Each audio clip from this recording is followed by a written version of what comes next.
అని చెప్పాలి. ఎస్, యాక్చువల్గా జరుగుతుంది ఏంటి, అమెరికా ఇజ్రాయెల్ బంధానికి బీటలు వారుతున్నాయా? హమాస్పై పోరు కోసం వాషింగ్టన్తో రిలేషన్ తెంచుకోవడానికి సైతం నెతన్యాహు సిద్ధపడుతున్నారా?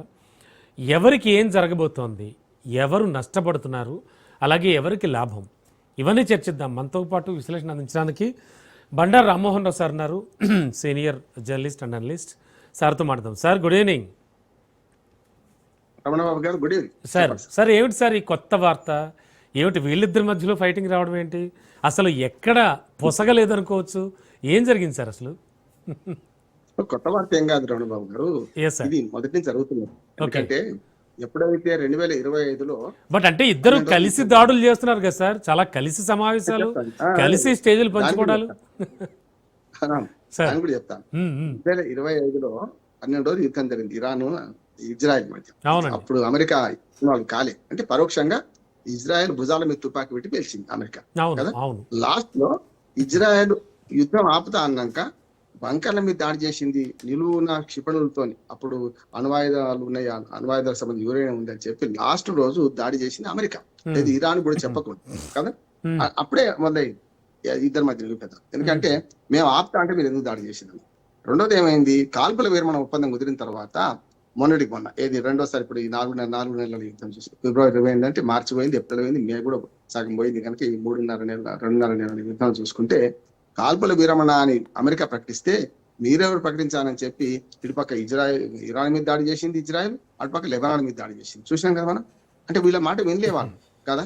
ఎందుకంటే పాకిస్తాన్ లో అదైతే మనకు సంప్రదింపులు లేకుంటే మన చర్చలు జరుగుతుంటే ఇరాన్ మీద ఇజ్రాయెల్ దాడులు చేస్తూనే ఉన్నది. ఈ మాట అమెరికా మాట ఆనాడు కూడా వినలే. సమస్య ఏంటంటే రెండోసారి యుద్ధం మొదలుపెట్టినప్పుడు పెట్టినప్పుడు ఇక భుజాల మీద తుపాకి పెట్టుడు కాదు, మేమే డైరెక్ట్ దిగుతామని చెప్పి 28 ఫిబ్రవరి నాడు అమెరికానే డైరెక్ట్ దిగింది కదా. ఇజ్రాయెల్ కన్నా ముందు అమెరికానే దిగింది. ఏది మన బంకర్ల మీద దాడి చేసి 44 మంది మన అలీ ఖొమైనీ చనిపోయినప్పుడు 44 మంది చనిపోయినప్పుడు డైరెక్ట్ గా అమెరికానే దాడి చేసింది కదా. ఇప్పుడు ఇజ్రాయెల్ ఆరోపణ ఏంటంటే, నెతన్యాహు ఆరోపణ ఏంటంటే మీరు బాగానే ఉన్నారు, యురేనియం ఎవరికి అప్పచెప్పకపోయినా సరే అంటున్నారు. రేపు పొద్దున ఇరాన్ నాకు శత్రు దేశం కదా, ఇరాన్ పక్కలో బలంగా నాకు ఉంటది కదా, దూరమే చాలా దూరం వాడిద్దం మధ్య కానీ ఉంటది కదా, ఇరాన్ తో నేను నష్టపోతా కదా, మీరిద్దరు ఎట్లా ఒప్పందం కుదుర్చుకుంటారని నెతన్యాహు వాదన. ఇప్పుడు సమస్య ఎక్కడ వచ్చింది, ఇప్పుడు అమెరికా ఏమంటుంది, ఇప్పటికే యుద్ధంతో చాలా నష్టపోయినాం, దాదాపు 8 లక్షల 9 లక్షల కోట్ల రూపాయలు నాశనం అయిపోయింది. ఇప్పుడు ఏదన్నా ఈ నేపథ్యంలో సార్ మధ్యలో పాకిస్తాన్ దూరింది మళ్ళీ. అవును, పాకిస్తాన్ ఇప్పుడు దూరం కాదు, మన 21 గంట చర్చ జరిగింది కదా. మొదటి చర్చలు జరిగినప్పుడే పాకిస్తాన్ మధ్యవర్తిగా వ్యవహరించే వాళ్ళు రెచ్చగొట్టి చర్యలు చేసింది. ఇజ్రాయెల్ దుర్మార్గం అంటే చెంపమంది కదా. ఇజ్రాయెల్ ధీటుగా జవాబు ఇచ్చింది. అమెరికా ఉపాధ్యక్షుడు రావాలంటే ఈ వ్యాఖ్యలు వెనక తీసుకుంటే వస్తాడు, లేకపోతే లేదని చెప్పి అమెరికా మీద గురి పెట్టింది. అప్పుడు పాకిస్తాన్ ప్రధానమంత్రి గాని, లేకుంటే ఆసిఫ్ మునీర్ గాని, లేదా సైన్యాధ్యక్షుడు గాని బేషరతుగా క్షమాపణ చెప్పారు, మేము ఆ మాట అనాల్సి లేకుండా అన్నారు. కనుక ఇజ్రాయెల్ మనకు తగ్గి పోనీ మాట్లాడుండి అన్నారు. ఇప్పుడు ఈ మొత్తం చర్చలలో అమెరికా ఇరాన్ మధ్యన ఒప్పందం కుదురుతుంది, ఇక్కడ ఇజ్రాయెల్ లేదు ఇందులో. అందుకనే వస్తున్న సమస్య, మీ ఒప్పందంలో మేము లేం కదా, మా పని మేము చేస్తామని ఇజ్రాయెల్ అంటుంది. మీ పని మీరు ఎట్లా చేస్తారు, నేను చెప్పినప్పుడు యుద్ధం చేయాలని, నేను చెప్పినప్పుడు ఊరుకోవాలని అమెరికా అంటుంది. అమెరికా ద్వంద్వ ధోరణి. ఇజ్రాయెల్ది ఇప్పుడు కరెక్ట్, ఎందుకంటే అమెరికా చేస్తున్న పని ఎప్పుడు కూడా ఇజ్రాయెల్ సరికి చెప్పి చేయలేదు.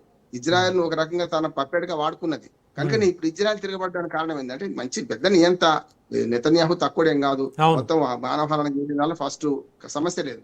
కానీ ఇక్కడ ఏంటంటే అమెరికా 2 రకాలుగా, ఇప్పుడు ఇటు దోస్తీ చేసి వీళ్ళతో యుద్ధం చేయమన్నది, వెనక ఉండి యుద్ధం చేసిన తర్వాత వీళ్ళే మళ్ళీ యుద్ధం మొదలుపెట్టి అమెరికాను మొదలుపెట్టింది. ఇప్పుడు వెనక్కి తీసుకునే పందంలో ఇజ్రాయెల్ విస్మరించి మీరు ఒప్పందం చేసుకుంటున్నారు అని ఇజ్రాయెల్ ఆరోపణ. దానివల్ల ఇద్దరి మధ్యన వస్తుంది. ఇక అమెరికా అధ్యక్షుడు మాటలు అంటారా, కోపం వస్తే కొరికి చంపుతాడు, ప్రేమ వస్తే కవలించుకుంటాడు.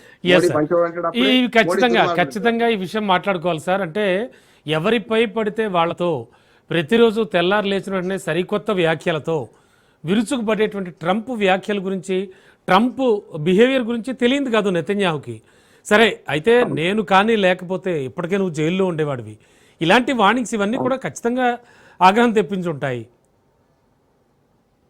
ఖచ్చితంగా ఇది ఒకటే కాదు, యూరోపియన్ యూనియన్ మొత్తం అంతా అది నాటో కూటమి పిరికి పందలు మీరు అందరు, అమెరికా లేకపోతే మీరు ఎక్కడ ఉంటారు అని చెప్పిండు. ఏమైంది, సేమ్ అదే మాట ఇప్పుడు ఇక్కడ కూడా అంటున్నాడు. ఏది ఇజ్రాయెల్తో అదే మాట అంటున్నాడు, నేను లేకపోతే నువ్వు 0, 1 నా పక్కన 1 అయితే నేను 1 అంటున్నాడు ఆయన కదా. అట్లానే ఎందుకు ఫ్రాన్స్ అధ్యక్షుడు భార్య గురించి దుర్మార్గం వ్యాఖ్యలు చేయలేదా? అసలు ఎవరి గురించి చేయాలి చెప్పండి వారు. అవును. భారత్ పాకిస్తాన్ మధ్యన కూడా చేసినప్పుడు ఆ పని అని చెప్పుకుంటూ భారత్ అవమానిస్తూ పాకిస్తాన్ ఎత్తుకున్న సందర్భం చూడలేదు మీరు? ఉమ్, అంతేందుకు చైనా మన పర్యటన వచ్చిన తర్వాత చైనాలో అవమాన పాలై మళ్ళీ భారత్ మంచి దేశం మిత్ర దేశం అంటలేడా? అందుకని పోస్ట్ ట్రూత్ థియరీ ఒకటి ఉంది రమణ గారు. పోస్ట్ ట్రూత్ థియరీ ఉమ్, దానిలో ఏంటంటే అవకాశవాదంతో ఏదైనా మాట్లాడతారు, అబద్ధాలు ఆడతారు, అవును. అసత్యాలు ఆడతారు, అర్ధసత్యాలు చెప్తారు అని దాని థియరీ. దాని ఏంటంటే సత్యానంతర భావన అంటారు దాన్ని తెలుగులో చెప్పాలంటే. దానికి సరిగ్గా ఫిట్ అవుతారని చెప్పి ఇటీవల మొత్తం పోస్ట్ ట్రూత్ థియరీ చెప్పే లెక్చరర్లు ప్రొఫెసర్లు అందరూ ఏం చెప్తున్నారు అంటే, ఉదాహరణ ఎవరు తీసుకుని ట్రంప్ తీసుకుంటారు. రోజుకు 6 నుంచి 8 అబద్ధాలు ఆడతారట. 8 అబద్ధాలు అంటే ఇప్పుడు మాట్లాడింది ఒక గంట తర్వాత ఉండదట. ఉమ్, ఆయన మంచి ఉదాహరణ తీసుకుంటారు. మీరు ఆ పోస్ట్ ట్రూత్ థియరీకి ఒక మంచి ఎగ్జాంపుల్ చెప్పాలంటే మనకు ట్రంప్ ఉంది. టెంపరీ ట్రంప్ అంటుందండి. ఈ టెంపరీ ట్రంప్ ఇంకొక 3 ఏళ్ళు ఉంటాడు, 2.5 ఏళ్ళు ఉంటాడు, ఇంకా 2.5 ఏళ్ళు భరించాల్సింది ఇంకా అమెరికా ప్రజలు అంటున్నారు. అమెరికా ప్రజలను ఇంటా ఓడిపోతున్నాడు ఆయన, బయట ఓడిపోతున్నాడు. అప్పుడు ఆక్రోశం ఏంటంటే, ఈ ఆక్రోశం పేరుకి ఏది పడితే అది మాట్లాడుతారు అంటున్నాడు. ఇప్పుడు ఒక్కరి మీద నేను మొత్తం ప్రపంచంలో ఏ దేశం మీద నేను వ్యాఖ్యలు చేయకుండా ఉన్నాడు ఇప్పుడు ఆయన చెప్పండి. అవును. అటు అంతేందుకు ఉక్రెయిన్ రష్యా యుద్ధం అప్పుడు కూడా ఉక్రెయిన్ అధ్యక్షుడు జెలెన్స్కీ వస్తే ఎన్నిసార్లు అవమానంతో పంపించిండు, భోజనం చేయకుండా పోయిండు కదా. జెలెన్స్కీ ఆశించి వచ్చిండు, మిత్ర ధర్మంతో వచ్చిండు అమెరికాకు, మనకు వైట్ హౌస్ లో ప్రెస్ మీట్ లో సగం లేచిపోయింది కదా. అట్లే తిట్టింది కదా, అందుకే వాడు అని చెప్పింది. తిట్టలేదా? పుతిన్ తిట్టలేదా? ఎవరిని విడిచిపెట్టింది చెప్పండి? మన మోడీని తిట్టలేదు, ఎవరిని తిట్టలేదు చెప్పండి?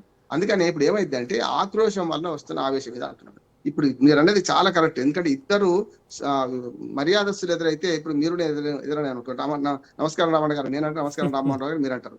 ఇద్దరు దుర్మార్గులు ఎదురైతే ఏమంటారంటే, ఇద్దరు దుర్మార్గులు ఎదురైతే భుజాలు రాసుకుంటూ పోతారంట. ఇప్పుడు అదే సంగతి. ఆయన అంటే ఈయన ఎంత, ఆయనకేం కావాల్సింది ఇజ్రాయెల్ కావాల్సింది ఇరాన్ పతనము, అట్లా ఇజ్రాయెల్ కావాల్సింది పాలస్తీనా పతనము, ఇజ్రాయెల్ కావాల్సింది లెబనాన్ పతనము. వాళ్ళకి కావాల్సింది వాళ్ళ గోల్ అది.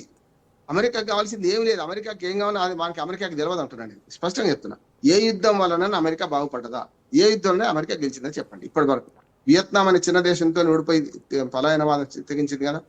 అంతకుముందు ఇరాక్ మీద యుద్ధం చేసి అణ్వాయుధాలు ఉన్నాయని కుక్కను చంపాలని పిచ్చి కుక్కను ముద్రేసి చేసి ఇరాక్ అధ్యక్షుని సద్దాం హుసేన్ అనవసరంగా ఉరిదీసి ఒక్క కొండ దగ్గర ఎలకనైనా పట్టగలిగింది. అక్కడ ఒక్క చిన్న అణుముక్క దొరికిందా? వాళ్ళు అణ్వాయుధం దొరికిందా? లేదు కదా. అట్లానే ఆఫ్ఘనిస్తాన్ లో 20 సంవత్సరాలు రమణ గారు, 20 సంవత్సరాలు ఉండి 20 సంవత్సరాల తర్వాత పలాయనవాదంతో అక్కడ క్షిపణులను, అక్కడ ఉన్న ట్యాంకర్లను, ఫిరంగులను ఆనే విడిచిపెట్టి వెనక్కి వచ్చింది కదా. ఇప్పుడు వాళ్ళు దాని పిల్లలు ఆడుకుంటారు ఆఫ్ఘనిస్తాన్ లో.